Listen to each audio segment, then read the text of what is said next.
PG, welcome to you in PG point. So देखिए, आपको हम स्किल्स इन इंग्लिश यानी कि जो आपकी अभी यूनिट 2 चल रही थी, इसके अंतर्गत सबसे पहले मैंने आपको इंग्लिश लैंग्वेज के बारे में पढ़ाया। फिर उसके बाद में मैंने आपको कुछ teachings of English language skills के विषय में पढ़ाया था। उसके बाद में मैंने आपको लिसनिंग पढ़ाया, फिर लिसनिंग हियरिंग में क्या डिफरेंस होता है, ये सब चीज़ें क्लियर की। देन आफ्टर उसके बाद में क्या पढ़ाया था मैंने आपको बताइए। लिसनिंग के बाद में मैंने आपको पढ़ाया स्पीकिंग, ठीक है। स्पीकिंग के बाद में मैंने आपको क्या पढ़ाया, तो बोलिए, जिसको याद है, जिसने मेरी क्लासेस देखी मतलब फटाफट से। ओके, स्पीकिंग के बाद में मैंने आपको पढ़ाया था रीडिंग, और रीडिंग के बाद में आज हम फाइनली आपको पढ़ाने जा रहे हैं राइटिंग। और आज से आपकी यूनिट 2 हो जाएगी ख़त्म। उसके बाद में कल से आपकी यूनिट 3 हो जाएगी शुरू, ठीक है। अगर आज आपने मेरा साथ दिया तो यहीं से आज हम इस यूनिट को समाप्त करेंगे, है ना। सो उससे पहले आपको बता दें, एक कक्षा आपकी ये सुबह 10 बजे, एक आपकी शाम को कक्षा 5 बजे चलती है। तो कक्षा में लाइव आना ना भूलिएगा। बाकी शिक्षा के दार्शनिक परिप्रेक्ष्य, मनोवैज्ञानिक परिप्रेक्ष्य, शिक्षा के समाजशास्त्री परिप्रेक्ष्य, इन सब की क्लासेस हो चुकी हैं। आप एक बार ना देखो, यहाँ पे एक एरो बना होता है, वहाँ आप टिक किया करिए, तो उसको बोलते हैं डिस्क्रिप्शन बॉक्स। डिस्क्रिप्शन बॉक्स में देखिए आपको हमारे इंस्टाग्राम का, टेलीग्राम का, साथ में आपको सारी प्लेलिस्ट 1 2 3 पेपर की जो भी प्लेलिस्ट है वो सब मिल जाएंगे। सो आप वहाँ से जा करके ज्वाइन कर सकते हैं। अगर आप चैनल पर नए हैं तो चैनल को सब्सक्राइब करके बेल आइकन प्रेस करना ना भूलिएगा। टेलीग्राम से जुड़ने के लिए आपको लिंक डिस्क्रिप्शन बॉक्स और कमेंट सेक्शन में मिल जाएगा, जहाँ पर आपको इस कक्षा की PDF भी उपलब्ध कराई जाती है फ्री ऑफ कॉस्ट, ठीक। अब देखिए, कॉन्सेप्ट ऑफ राइटिंग स्किल्स क्या है। राइटिंग स्किल आपकी कैसी है, एक प्रोडक्टिव स्किल है। कल मैंने आपको बताया था ना कि जो आपकी रीडिंग स्किल है वो भी कैसी है, प्रोडक्टिव, यानी उत्पादक कौशल है एक प्रकार का। तो सबसे पहले राइटिंग एक्चुअल में होती क्या है, देखो। राइटिंग का मतलब क्या होता है, आप किसी सेंटेंस को, यानी कि बहुत सारे वाक्यों को आप जब एक सीक्वेंस में सेट कर दो, सो फाइनली इससे आप क्या कहोगे, राइटिंग कहोगे। अब राइटिंग स्किल के अंतर्गत में आपको बहुत सी चीज़ें पढ़नी होंगी, जैसे मैकेनिक्स ऑफ राइटिंग, मतलब राइटिंग अर्थात लिखने की तकनीक।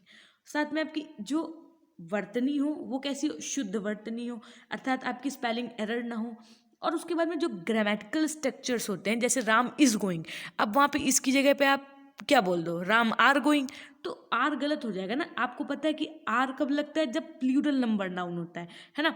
सिंगुलर नंबर के साथ हमेशा क्या लगेगा, इज, आई, एम, जैसे इज एम आर होता है ना, तो आई के साथ हमेशा एम यूज होगा, है ना। उसके बाद में फिर क्या यूज होगा, आर यूज होगा अगर प्लूरल नंबर नाउन है तो, और सिंगुलर नंबर नाउन्स के साथ में इज यूज होगा, जैसे ही, शी, इट, है ना। और सिंगुलर नंबर नाउन है तो वहाँ पे क्या यूज होगा, आपका इज यूज होगा। ये तो आपने पढ़ा होगा ना कभी। तो ये होते हैं आपके ग्रामेटिकल टर्म्स। तो आप जब सेंटेंस फ्रेम कर रहे हो, जब आप अपनी राइटिंग कर रहे हो, राइटिंग का मतलब होता है लिखना, तो जब भी आप किसी चीज़ को लिख रहे हो तो उस समय आपकी कि क्या हो, ग्रामेटिकल मिस्टेक्स ना हो।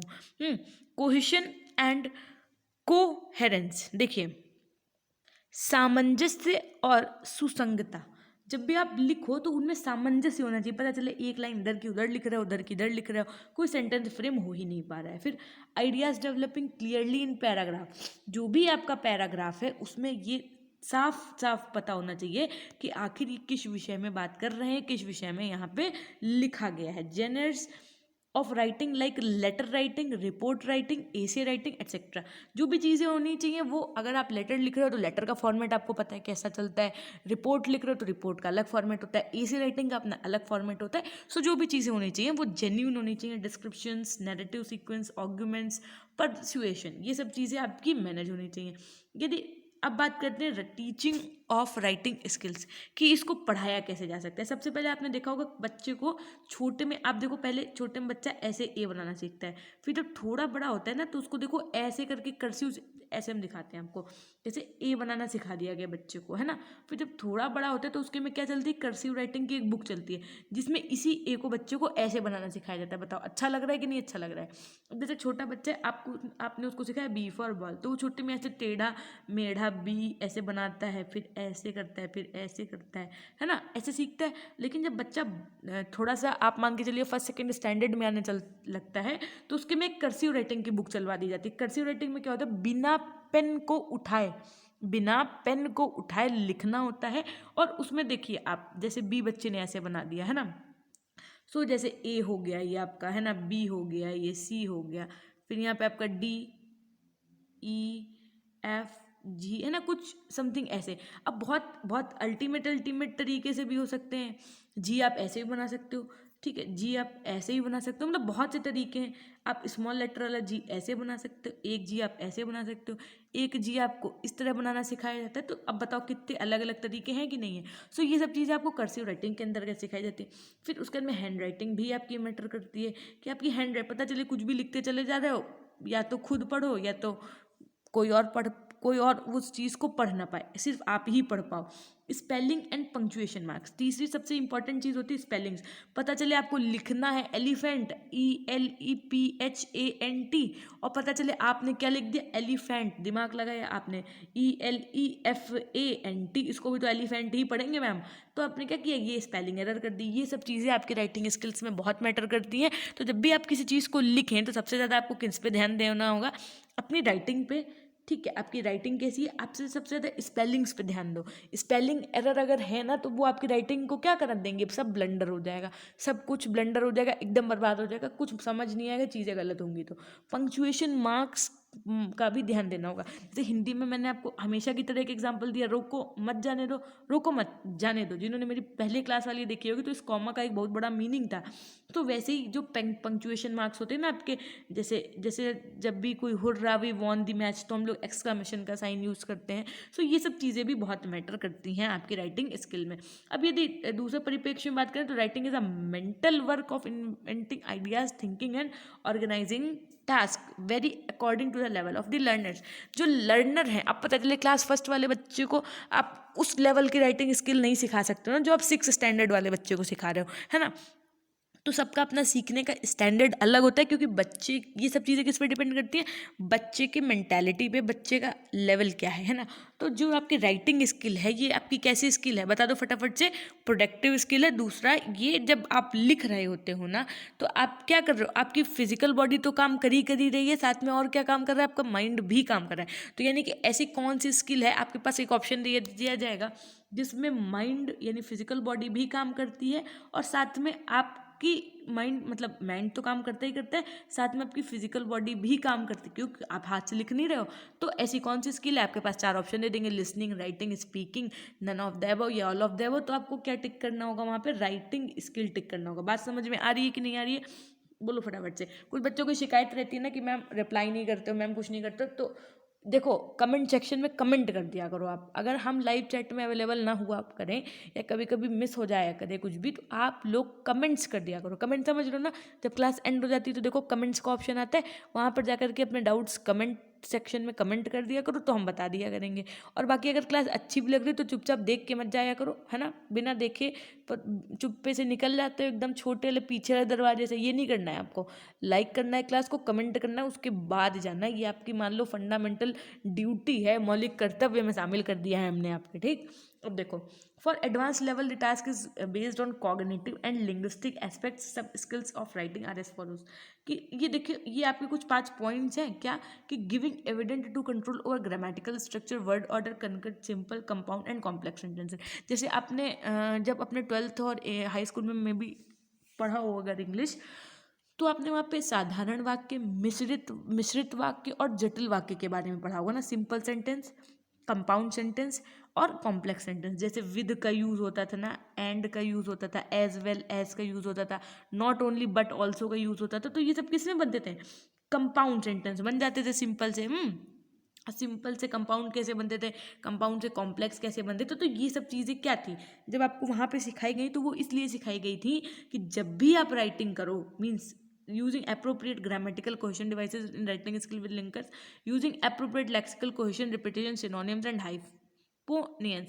ये अभी हम आपको बताएंगे, antonym, synonyms, one word substitution, है ना। तो अभी चिंता नहीं करो, अभी आज ही के चैप्टर में पढ़ाएंगे आपको हम। तो ये सब चीज़ें जो है, ये सब आपको जो सिखाया गया था, तो ये इसीलिए सिखाया गया था कि जब भी आप अपनी राइटिंग करो, मतलब जब भी आप कोई भी लेखन का काम करो, तो उसमें आप कम शब्दों में ज़्यादा बातें कह पाओ। यही आपकी एक अल्टीमेट स्किल हो सकती है।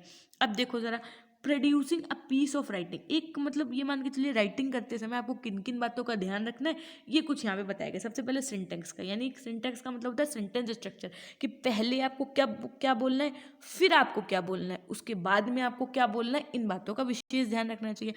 कंटेंट पे ध्यान देना चाहिए कि रेलेवेंस, क्लैरिटी, ओरिजिनलिटी और लॉजिकली एक्सेट्रा। मतलब जो हम, जैसे हम मान लो आपको यहाँ पे पढ़ा रहे हैं, हम थंबनेल में लिख दें जो आपकी क्लास है उसमें, देखो हम लिख देते हैं ना फटाफट से कि राइटिंग स्किल की क्लास है। आप कभी भी देख लो हमारे सब थंबनेल में, अगर लिसनिंग स्किल की क्लास हुई होगी तो लिसनिंग स्किल लिखा होगा, रीडिंग की क्लास हुई होगी तो रीडिंग लिखा होगा, आज आपकी राइटिंग स्किल की क्लास थी तो वहाँ पे राइटिंग स्किल लिखा है ना। अब लेकिन ऐसा नहीं होना चाहिए कि पता चले मैंने लिख राइटिंग स्किल दिया, पढ़ा हम आपको वहाँ पे इंग्लिश ही रहे हो, लेकिन ABCD पढ़ा दें। पता चले लिखा राइटिंग स्किल हो और साथ में लैंग्वेज प्रोफिशिएंसी इन इंग्लिश हो, और वहाँ पे हम आपको पढ़ा दे रहे हैं हिंदी। तो ये सब चीज़ें नहीं होनी चाहिए, मिसलीडिंग डेटा नहीं होना चाहिए। जो भी होना चाहिए वो रेलेवेंस होना चाहिए, और उसमें क्लियरिटी हो रही है कि सामने वाला कहना क्या चाह रहा है अपने शब्दों के माध्यम से। और जब भी उसको नेक्स्ट पर्सन यानी थर्ड पर्सन पढ़े तो उसको वो चीज़ें क्लियरली समझ में आए। ये होता है एक अच्छा कौशल लेखन। ठीक, राइटर्स का प्रोसेस क्या होना चाहिए, क्या कि उसके अपने आइडियाज़ होने चाहिए कि वो कहाँ से शुरू करे, है ना। उसके बाद में कुछ पहले अगर उसको चीज़ों को लिख के ड्राफ्ट में डाल देना चाहिए, फिर उसके बाद में उसको रीड करना चाहिए खुद से, और जब उसको लगे कि नहीं ये परफेक्ट है तो it's well and good, final कर देना चाहिए। अगर मान लो उसको लग रहा है कि नहीं ये पहले होना चाहिए था, फिर ये होना चाहिए था, फिर ये लाइन होनी चाहिए थी, तो आप वो भी कर सकते हो। जो आपका कंटेंट होना चाहिए वो ऑडियंस के, मतलब ऑडियंस के अनुसार ऐसे होना चाहिए कि पता चले आप लोग तो यहाँ हमसे लैंग्वेज प्रोफिशिएंसी पढ़ने आए हो, हम आपको यहाँ पे is, am, are, was, were, present perfect tense पढ़ा दें। भाई है तो वो भी इंग्लिश ग्रामर, लेकिन नहीं, तो ये क्या हो जाएगा, ऑडियंस फिर रुकेगी नहीं, यानी फिर आप लोग जो आ रहे हो ना क्लास में आओगे नहीं। ठीक, अब देखो सर, सबसे बड़ी बात होती है पर्पस क्लियर होना चाहिए। जैसे आप बीएड कर रहे हो ना, तो आपका सीधा सा पता है, आपको एम क्लियर है कि मैम हमको जो है टीचर बनना है आगे चल के। तो मैं तो अभी से ही बताती हूँ कि यू आर अ टीचर, तो इसलिए आपका पर्पस क्लियर है। वैसे ही जब भी आप अपना लेखन कौशल करो, जब भी कुछ लिखने बैठो, तो सबसे पहले तो ये क्लियर करो कि लिखना किस विषय में है, आपका अल्टीमेटली टारगेट क्या है, गोल क्या है। जब वो गोल आपका क्लियर हो जाए तब आप लिखना शुरू करो। ठीक, word choice, vocabulary, idem, order. हाँ, और एक बात बहुत अच्छी आपको बता दें कि सबसे उत्तम लेखन कौशल उसी बच्चे का माना जाएगा जिसके शब्दों में क्या होगी, गहराई होगी, है ना, और जिसके शब्द क्या होंगे, अल्टीमेट होंगे, अर्थात नए होंगे। तो क्या होता है, देखो जब हम आपको पेपर 1, पेपर 2, पेपर 3 की क्लासेस दे रहे थे, तब मैंने आपको बताया था, क्या बताया था, देखो सुनना, बहुत गौर से सुनना मेरी बातें। क्या बताया था कि एग्ज़ाम वो बच्चा भी दे आएगा जिसने नहीं पढ़ा होगा, सुनना गौर से, ठीक है। और एग्ज़ाम्स आप लोग भी देने जाओगे जो आप सारी क्लासेस पढ़ के जाओगे, और विश्वास मानिए कि जो भी मैंने क्लासेस आपकी की हैं वो बुक से पूरे चैप्टर को पढ़ाया है। तो आप सोचो कितनी मेहनत लगी है एक एक क्लास को करने में, है ना। लेकिन उसका बेनिफिट कहाँ होगा, जब जो बच्चा बिना पढ़े गया है, वन नाइट फाइट करके सिर्फ पेपर देने गया है, तो वो सिर्फ वही लिख पाएगा जो उसका पूर्व ज्ञान है। लेकिन आप वहाँ पे नए नए शब्दों को लिख पाएंगे, जिनसे क्या होगा, जिससे आपके जो एग्जामिनर होंगे, जो कॉपी चेक कर रहे होंगे, वो आकर्षित होंगे। नो डाउट कि आपको नंबर उनसे बेहतर मिलने के चांसेस हैं। तो कहने का मतलब ये है कि आपकी जो चॉइसिंग ऑफ वर्ड्स होने चाहिए, जो आपकी वोकैब। अब देखो ये तो मैंने एक एग्जांपल मात्र दिया, तो रियल लाइफ में भी जब आप राइटिंग करो ना, तो वहाँ पे अगर आपका शब्दकोश मजबूत है, अर्थात आपकी वोकैब पोर्शन मजबूत है, तो आपकी नो डाउट कि लिखने में बहुत अच्छी स्किल जो आपकी लिखने की है वो और आगे तक आप उसे बेहतर तरीके से निभा पाओगे। उसके में ऑर्गेनाइजेशन अच्छा होना चाहिए, पहले क्या पैराग्राफ होगा, टॉपिक वाइज होना चाहिए, है ना। और एक लय बनती चली जाए कि राम आया, फिर उसने खाना खाया, फिर उसने नाचा जिससे उसका खाना हजम हो गया, और फिर वह सो गया। तो अब हम उससे कहते हैं कि राम आया, फिर वह सो गया, फिर वो नाचने लगा, फिर वो खाने लगा। तो ये कोई सीक्वेंस थोड़ी ना होगा। सीक्वेंस क्या होगा कि राम आया, फिर उसने खाना खाया, फिर उसने नाचा, फिर उसका खाना हजम हुआ और वो सो गया। तो ये क्या है, एक सीक्वेंस हुआ, एक ऑर्गेनाइजेशन हुआ। उसके बाद में क्या, मैकेनिक्स के अंतर्गत में आपका क्या आ जाएगा, तकनीकी, मतलब मैकेनिक्स के अंतर्गत में आपकी हैंड राइटिंग, स्पेलिंग और पंक्चुएशन है। अभी हमने आपको बता दिया कि हैंड राइटिंग आपकी अल्टीमेट होनी चाहिए, अर्थात बहुत सुंदर सुंदर सी होनी चाहिए, अगर और साथ में स्पेलिंग एरर नहीं होनी चाहिए। ठीक है, जैसे मैं आपको लिखना है नोन, तो आप NONE लिख दो, तो कह दो मैम इसको भी तो नन नहीं नोन पढ़ेंगे। हमने कहा नहीं बेटा, नोन KNOW। अरे कहाँ मैम, कहाँ के कहाँ हो जाएगा, आप कह रही हो के नहीं होगा। हमने कहा लिखो बेटा आर्ट्स, तो आपने लिख दिया OURS। आपने कहा मैम ये भी तो आर्ट्स है। मैं कहा ये वाला आर्ट्स नहीं बेटा, आर्ट्स का मतलब HOURS वाला आर्ट्स, और एच इसमें क्या रहता है, साइलेंट रहता है। तो कुल मिला के आपकी स्पेलिंग्स एरर नहीं होनी चाहिए। पंक्चुएशन मार्क जहाँ पे फुल स्टॉप लगना है वहाँ पे फुल स्टॉप लगाइए। पता चले जहाँ फुल स्टॉप लगना है वहाँ आप क्वेश्चन मार्क या एक्सक्लेमेशन मार्क लगा दो या आप क्वेश्चन मार्क लगा दो। तो वो सब ब्लंडर नहीं करने हैं आपको। ये हो गया। ये सब देखो एक एक करके हम समझा चुके हैं, अब बार बार नहीं समझाएंगे हम आपको कि पूरा पूरा रीड करें फिर एक एक। अगर सोचो एक बात बताओ, कुछ लोगों का मानना है कि मैम एक एक शब्द का मतलब बताओ। अगर हम एक एक लाइन का मतलब आपको बताने लगेंगे ना, तो ये मान के चलो हमको लगता है 2023 भी आ जाएगा और हम आपकी क्लासेस तो कंप्लीट कर नहीं पाएंगे इस सेशन में। जब आप सेकेंड ईयर में चले जाओगे तब हम फर्स्ट ईयर की क्लासेस पढ़ा रहे होंगे अभी तब तक। ठीक है, तो देखो स्मार्ट स्टडी करो, ज़्यादा डीप जाने की ज़रूरत नहीं है। जो चीज़ें हैं वो हम आपको बता रहे हैं और आपको वहाँ एज इट इज़ छोटे बच्चों की तरह नहीं लिख के आना है कि गाय हमारी माता है ना, और गाय के 4 पैर होते हैं, गाय से हमें दूध मिलता है, दूध से खोया बनता है, खोया से मिठाई बनती है, मिठाई दिवाली और तीज त्योहारों में उपयोग की जाती है, मिठाई खाकर बच्चे खुश होते हैं, और बस 10 लाइन में आपका ए से कंप्लीट हो गया। ये नहीं करना है आपको कि रटा रटाया ज्ञान लेकर के पहुंच गए एकदम रट्टू तोता की तरह। आपको मुझे सुनना है और उसके बाद में आप विश्वास मानिए, जब आप लिखने बैठेंगे ना तो आप अपने शब्दों में ही लिख के आएंगे। तो जो चीज़ें हैं आप उन्हें ध्यान से सुनो। अगर आपको कल को पूछा जाए कि what is describe writing skills and describe the teaching of writing skills, तब आपको अपने शब्दों में ही तो लिखना होगा ना। ऐसा तो है नहीं कि जो मैंने एज इट इज़ ये पढ़ाया है यही आप वहाँ पे लिख करके आओ, नहीं ना, ऐसा तो नहीं होगा। सो इस पे मत जाओ कि मैम ये क्या होगा वो क्या होगा। अब सच बताएं, आपको पीडीएफ तो मिल ही जाती है, जा करके गूगल लेंस करो, देखो पूरे पूरे पेज की आपको हिंदी पता चल जाएगी। तो उस तरह करना हो ना तो आप गूगल लेंस की सहायता ले लो। हम यहाँ पे क्यों बैठे हैं पढ़ाने के लिए, है ना। हमारा तो उद्देश्य ये है कि हम आपको जब यहाँ पे पढ़ाएं तो वो चीज़ें आपके दिमाग में एकदम फिट बैठ जाएं, कि जब भी आपके से वो क्वेश्चन आए उससे रिलेटेड या वो क्वेश्चन आए तो आपको हमारे एग्जाम्पल्स याद आए, हमारी बातें याद आए और आप वहाँ पे अच्छे तरीके से प्रेजेंट कर पाओ उन सब चीज़ों को। सिंपल, बस मेरा उद्देश्य सिर्फ यही है, ना कि आपको रट्टू तोता बना करके लाइन टू लाइन पढ़ाना। ठीक, होप सो की बात समझ में आ रही होगी। अब क्या है ग्रामर भी मैंने आपको अभी ऊपर बता ही दिया कि is am are was were जहाँ यूज़ होना है वहाँ विल और शैल का प्रयोग ना करो। मतलब ग्रामर भी आपका पोर्शन क्लियर होना चाहिए। अब ऑब्जेक्टिव्स क्या होने चाहिए राइटिंग स्किल के? सबसे पहले कि write letter to relatives and friends that we can not speak to about everyday experiences and needs. Word उसके बाद मेरे को write invitation complaints and offer condolence. Write business letter, write application for leave testimonial jobs, write notice telegram and advertisement, write cohesive paragraph on familiar topic using appropriate linkers and referensive devices, write reports of committees and minutes of meetings, write short descriptive essay or simple stories heard or read elsewhere, record things we wish to remember ourselves or things that we think other people would like to know later, make notes with speed and accuracy on subject being studied for our future reference। अब कहने का मतलब ये है कि in writing skills के जो part हैं, जो ऑब्जेक्टिव हैं वो क्या क्या हैं। सबसे पहले जब भी आपको ये मतलब काम कहाँ आएगा राइटिंग स्किल, तो जब भी आप लेटर लिख रहे हो, मेल कर रहे हो किसी को, इवन अपने जब आपको खुद के नोट्स बनाने हो तो कम शब्दों में आप कितना लिख पा रहे हो, और साथ में जब भी आपको कोई मान लीजिए फैमिली की कोई मीटिंग है ना, फैमिली में कोई फंक्शन है तो उसका कंटेंट तैयार कर रहे हो, ये सब चीज़ें आपके किसके अंतर्गत आ जाएंगी? राइटिंग स्किल के अंतर्गत आ जाएंगी। अब कंपोनेंट्स क्या होते हैं राइटिंग के? सबसे पहले कंटेंट, लैंग्वेज, अभी हमने आपको सब समझा दिया ना। कंटेंट क्या होता है कि कंटेंट के अंतर्गत जो सामंजस्य होता है, जो सुसंगत चीज़ें होती हैं वो होनी चाहिए। मतलब पहले क्या बोला गया, फिर क्या बोला गया, फिर क्या बोला गया, ये सब चीज़ें मैनेज होनी चाहिए, ऑर्गेनाइजेशन होना चाहिए कुल मिला के। लैंग्वेज के अंतर्गत आपका वोकैब और ग्रामेटिकल पोर्शन मजबूत होना चाहिए। पता चले राम जाता है वहाँ पे लगेगा राम, बताओ राम जाता है राम गोज, ऐसी है ईएस की फॉर्म लगेगी गो में, लेकिन आप बता दो राम गोइंग, तो वो गलत हो जाएगा ना, ग्रामेटिकल मिस्टेक हो जाएगी आपकी। साथ में style, adapting the style for different genre, मतलब लोगों से थोड़ा सा अलग होना चाहिए आपका लिखने का तरीका।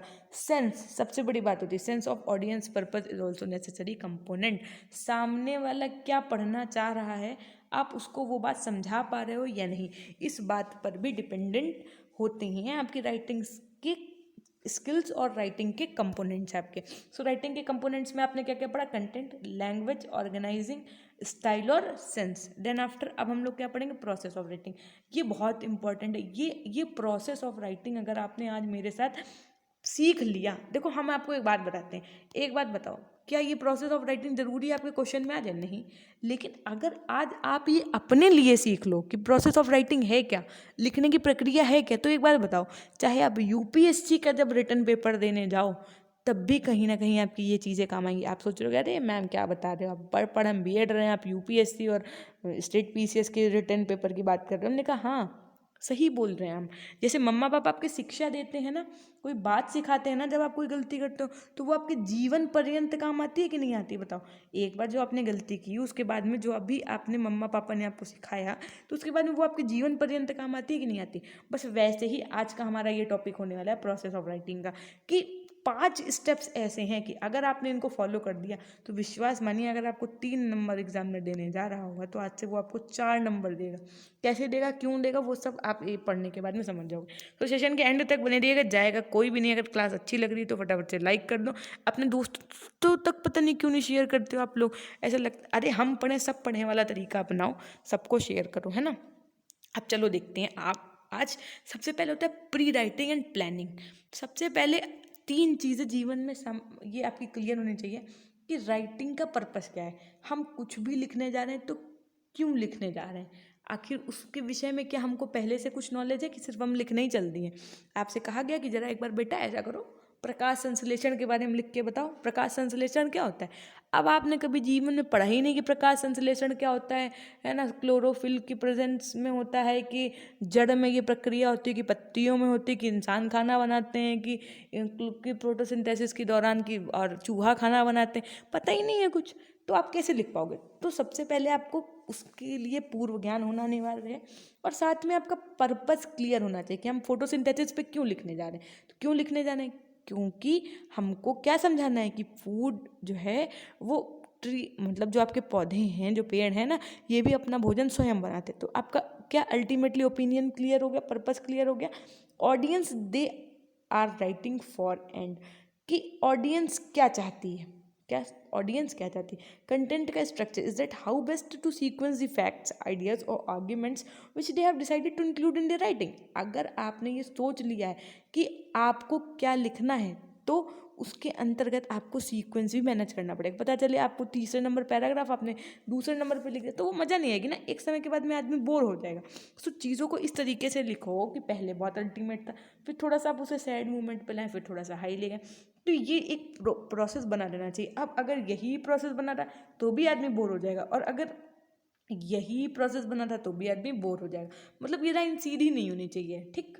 दूसरा होता है ऑर्गेनाइजेशन। देखो कभी कभी क्या होता है, आप ही खुद सोचो, जब भी आपको लिखने के लिए बोला जाता है तो एक दिमाग आपका क्या काम कर रहा होता है कि यार ना पहले हम लोग उसके में ना, पहले हम लोग क्या लिख लेंगे, ये लिख लेंगे, फिर उसके बाद में ये लिख लेंगे। जैसे 4 लोग ग्रुप डिस्कशन कर रहे हो ना, फिर उसके बाद में हम लोग उसकी अच्छाइयाँ बता देंगे, अच्छाइयाँ बताने के बाद में उपयोग बताएंगे, फिर बुराइयाँ बता देंगे। तो एक ने कहा नहीं नहीं नहीं, ऐसा करते हैं, अच्छाइयों से पहले बुराइयाँ बताओ, बुराइयों के बाद में जब आप अच्छाइयाँ बताओ, अच्छाइयों के बाद में उसके उपयोग बता दो, और उसके बाद में दोनों का सामंजस्य बता दो कि कौन ज़्यादा सही है कौन गलत। एक बच्चे ने कहा नहीं नहीं नहीं ऐसा नहीं करो, सब एक ही में मिक्स करते जाओ, अच्छाई बुराई सब बोलते जाओ एक ही साथ। तो क्या हुआ, ये डिसाइड हो गया ना कि कैसे बोलना है आपको अपने। अर्थात आप जब भी राइटिंग करने जा रहे हो तो उसका एक आउटलाइनिंग तैयार कर लो कि पहले हम ना इस विषय में ये लिखेंगे, फिर हम इस विषय में ऐसा क्यों हुआ लिखेंगे, फिर लिखेंगे इसको लिखने का कारण क्या था, और अब इसमें ऐसा क्या बदलाव होना चाहिए। ठीक, बात समझ में आ गई। फिर रिवाइजिंग एडिटिंग, जब आप अपना लिख चुके हो एक बार, तो एक बार टॉपिक का सेंटेंस, यूनिटी, कोहेरेंस, सपोर्ट, ये सब चीज़ें, मतलब कहने का तात्पर्य है एक बार उस पर दोबारा देख लो। अगर आपको लग रहा है कि सब कुछ ओके एंड वेल है सो आप उसे कंफर्म कर दो, लेकिन अगर लग रहा है कि नहीं अभी कुछ गड़बड़ है, अभी उसको और सही किया जा सकता है, सो फिर से आप क्या करो, उसमें आराम से चेंजमेंट कर दो और उसको तब फाइनली रेडी करो, है ना। अब देखो ये जो टॉपिक है ना आपका linguistic levels in teaching writing, ये और साथ में आपका roles of a teacher and writing practice, ये दोनों टॉपिक आपको जब मैं पीडीएफ प्रोवाइड करवा दूंगी ना उस पर टेलीग्राम पे, सो आप वहाँ से पढ़ लीजिएगा। बहुत ही सिंपल है, बिल्कुल आसानी से समझ में आ जाएगा। ना समझ में आए तो बता दीजिएगा, मैं उसको नेक्स्ट क्लास में समझा दूंगी। वैसे इतना टफ है नहीं, जो भी ईजी पोर्शन होता है। अब मैं देखो एक ईमानदारी की बात है, हम चाहते तो हम उसको जो है जब पीडीएफ बना रहे थे, कंटेंट जो क्रिएटर थे हमारे, हम उनसे मना कर देते कि आप ये वाली पेजेस नहीं लेंगे स्लाइड्स में, ठीक है। लेकिन मैंने उनको ये तो स्ट्रिक्टली मना कर रखा है कि आप कुछ भी स्किप नहीं करेंगे अपने आप से। क्यों? क्योंकि अगर हम स्किप कर देंगे ना तो आपको तो पता नहीं चल पाएगा। अगर आपके पास ये वाली बुक नहीं है तो आपको नहीं पता चल पाएगा, लेकिन हमें तो एक मन में रहेगा ना कि काश बच्चे ने सब पूरा पढ़ा हो। तो इसलिए हम उसको रख देते हैं। अगर नहीं समझाना है मेरे को तो मैं नहीं समझाऊंगी, वो आप अपने एंड से पढ़ लीजिएगा, क्योंकि कुछ चीज़ें इतनी टफ नहीं होती। अब देखो, सबसे पहले techniques to develop writing skill, कि जब भी आप लिखने चलो तो क्या क्या तकनीकी चीज़ें ऐसी हैं जो आप अपना सकते हो जिनसे आपकी स्किल्स में कुछ अल्टीमेट चीज़ें हो जाए। सबसे पहले एक होता है आपका डिक्टोग्लॉस, एक होता है यूजिंग पिक्चर, एक होता है यूजिंग पैसेज एंड एक्सट्रैक्ट। तो सीधी सी बात है, आप डिक्टेशन बोलो। जब आप डिक्टेशन बोलोगे तो भी बच्चा लिख देगा, लेकिन यहाँ पे मतलब कुछ और है। वो मतलब ये है कि जैसे आपने कुछ बोला, उसके बाद में बच्चे ने उसमें, एक बच्चे ने कोई लाइन लिख लिया, एक बच्चे ने कोई लाइन लिख लिया, एक बच्चे ने कुछ लिख लिया, फिर जो इनके ग्रुप ने था ना वो मर्ज करके वो वैसे ही पूरा सेंटेंसेस को फ्रेम कर दिया।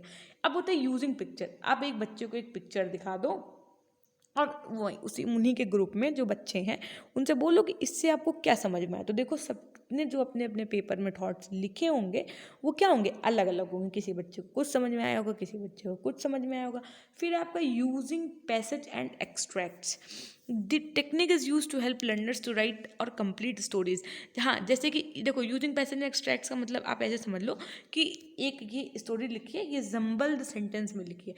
मतलब जो लाइन पहले होना चाहिए था वो बाद में लिखी है, जो बाद में होनी चाहिए तो वो पहले लिखी है। उसके बाद में इसको जो है एक प्रोसेस में ला करके लिखा गया है, समझ गए। जैसे मैंने आपको राम जा रहा है, राम आया, राम खाना खाया, ऐसे करके बताया, सेम वही चीज़ है। फॉर एग्जाम्पल है, लेट अस लुक, आप देख सकते हैं उसको बाद में आराम से। Developing proficiency in writing ability, सबसे पहले अभी हमने आपको बताया ग्रामेटिकल एंड पंक्चुएशन जैसी चीज़ें। ऑडियंस, आपकी ऑडियंस रिटेंशन क्या है, पता चले। आप लोग अगर नहीं होते तो हम यहाँ पे बीएड थोड़ी ना पढ़ा पाते हैं।